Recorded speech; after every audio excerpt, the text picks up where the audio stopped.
and welcome to Two Tired Teachers. You may recognize the scenery around us from a video we did a year ago on camping near Natural Bridges National Monument. And we loved it so much, as we're finishing up this 6-week-long trip, we decided to use this as a short respite on our way home. And that's the point of this video. We want to show you what you're going to be seeing in the months to come about this trip. It's been a wonderful trip. Yeah, so about the next 4 months, you're going to be seeing what we've been doing the last 6 weeks. We left home April 17th after the early morning Easter service, and we headed west. And our first stop was Las Cruces, New Mexico, which was 11 hours from home. It was 550 miles.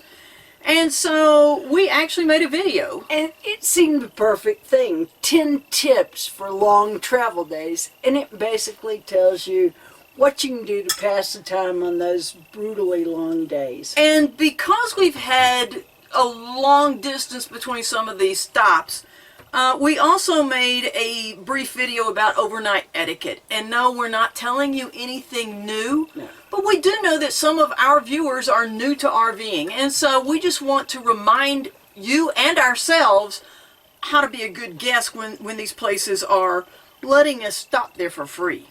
And the next one, if you're ever headed to Phoenix and you want some less expensive camping, we have a video about shaded camping near Phoenix, and shade is premium. Yeah, these are actual trees that we were parked up at, and it was unseasonably warm in Phoenix when we were there, and so that shade was definitely a blessing to have. And then it took us a couple of days, but we got around and we were able to go to Sequoia and Kings Canyon National Park. And guys, we had been there when we were little kids, but this is just you're in Land of the Giants and you're the ant. I mean, that's just one of the things. It was such a magical place to go and explore and see. And the next one will be Yosemite by bike.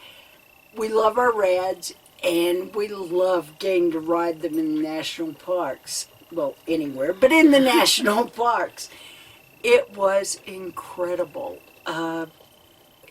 Yeah, that is... There's not another word, I don't think. It's one of a 3-part series we did about Yosemite. The next one, it's Yosemite Beyond the Valley, because while most of the things that the iconic views and pictures and things you think of with Yosemite, it's all focused in the valley, but there are some pretty amazing things to go and explore that are not in the valley.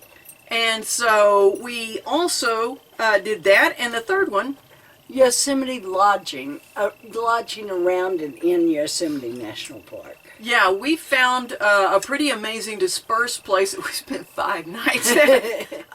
That was a paved parking lot, and it was really amazing. And then we look at some of the options that there are in Yosemite, because they had some things I'd never heard of. Yes. And so we try to give you just a brief overview to let you see these are available, and then if you're interested in any, you can do the deep dive on those.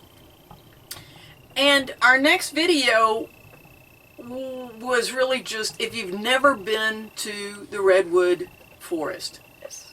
Because it's very different. Oh, yes.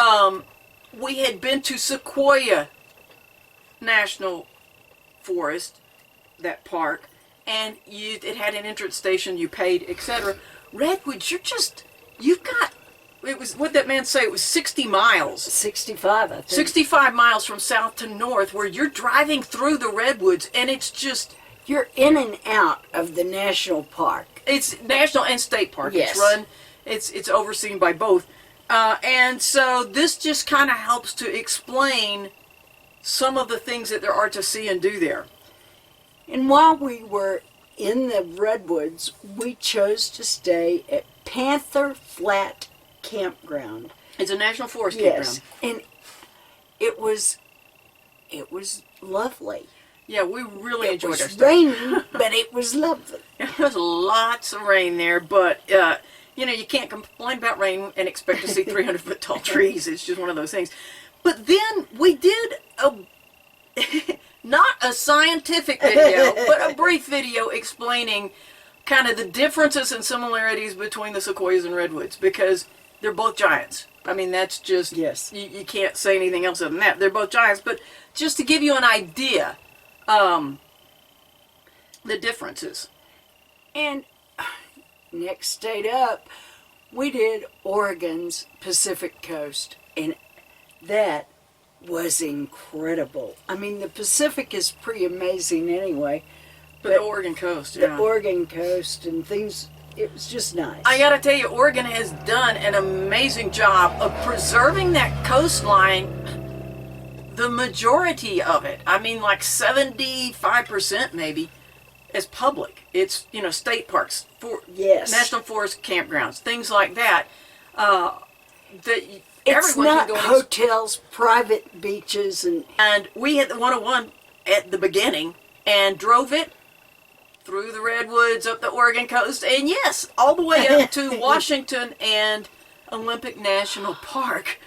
And that was a stop we hadn't planned on, and what a bonus stop. Yeah, Olympic National Park, we weren't sure what we were going to see, and what we saw was snow. Yes, lots. It was the first day they'd opened the road up to Hurricane Ridge. Yes. Yeah, and we try to do a brief overview of Olympic National Park because it's massive, and it was not somewhere we had planned on stopping, but someone at Yosemite mentioned it. We're like, hey, why not? And so we went there, and yeah, that was fun. We may or may not include a video about Mount Rainier. We did not actually see it. And let us just tell you here, I'm sure it's a great park, but we were disappointed.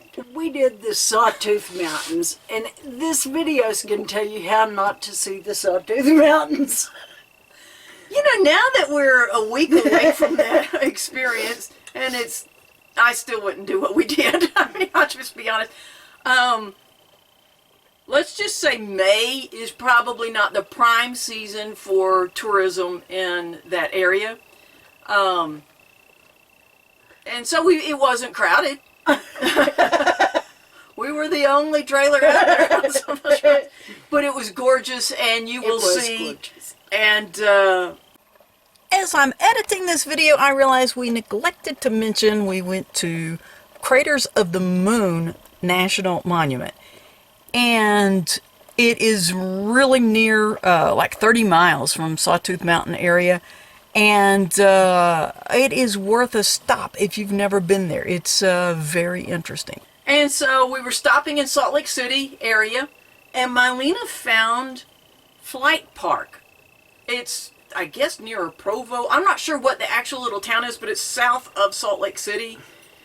And it's evidently world known for parasailing and hang gliding. We did not see hang gliders. We were only there, like we said, 2 nights. And the first night, nobody was out there. We explained, but the next morning, fortunately, there was some wind, a breeze, and we saw some parasailers. The parasailing, hang gliding, it was wonderful. It was an experience, and it was a wonderful place to stop.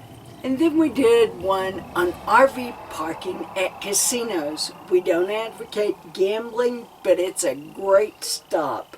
We explained in that video how we kind of got started. Prior to this trip, we had done an overnight stop in a casino parking lot once because it's in Cuba, New Mexico, and there's nothing between Albuquerque, and we wanted to get further than Albuquerque and here. And so we had done that, and that was our experience. And then we explained it. Fresno, we were looking for somewhere else. Found a casino that let us stay there for free for 4 nights. Yes. And with as much rain as there was, we didn't want to do dispersed. Which is usually what we do. But I realized that with Redwoods especially, it was like we were in a rainforest. Yes. And so going out on dirt roads just did not sound appealing, and parking in dirt. And so we did a video explaining where we stayed and some of the advantages we had. There were a number of things that happened along the way that were not our Mount Rainier thing. It's all part of the journey. Yes. And it's part of what we're going to remember about this trip. And I texted a friend yesterday just some highlights. I think Yes. a total of 10 pictures that I'd taken in the last 6 weeks. And I was just, it boggles the mind what Yes. we've gotten to go and see and do. And so we're excited about it and we want to share it with you. So we hope that you will join us on the journey over the course of the next 4 months or so. Thanks for watching Two Tired Teachers.